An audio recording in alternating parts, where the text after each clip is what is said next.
PTI की जानिब से 24 नवंबर को एहतजाज की कॉल दिए जाने के बाद इस्लामाबाद पुलिस ने पीटीआई कारकुनों की गिरफ्तारियां शुरू कर दी हैं।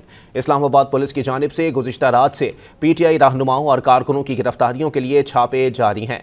छापों और गिरफ्तारियों का सिलसिला पीटीआई की जानिब से 24 नवंबर को एहतजाज की कॉल दिए जाने के बाद से शुरू किया गया।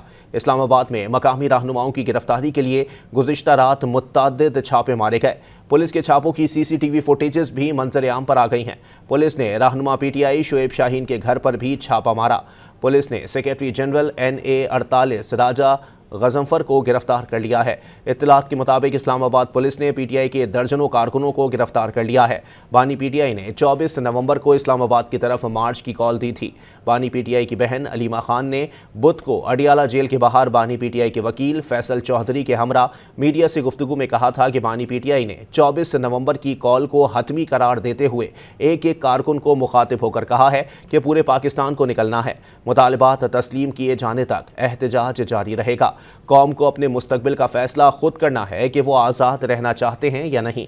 बानी पीटीआई के वकील फैसल चौधरी ने कहा कि बानी पीटीआई ने इस्लामाबाद मार्च के लिए कमेटी कायम कर दी है, तहम उन्होंने कमेटी के नामों का ऐलान करने से इनकार किया है।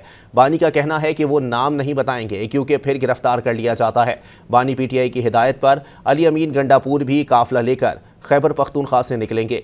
दूसरी जानिब वज़ीर आला खैबर पख्तूनख्वा अली अमीन गंडापुर ने कहा है कि एहतजाज के लिए तैयारियां मुकम्मल हैं। इस बार कोई वापसी नहीं है। जब तक हमारे मुतालिबात पूरे नहीं होते वापसी नहीं होगी। एहतजाज पाकिस्तान भर और पूरी दुनिया में होगा। एहतजाज तब तक ख़त्म नहीं होगा जब तक मुतालिबात पूरे नहीं होते।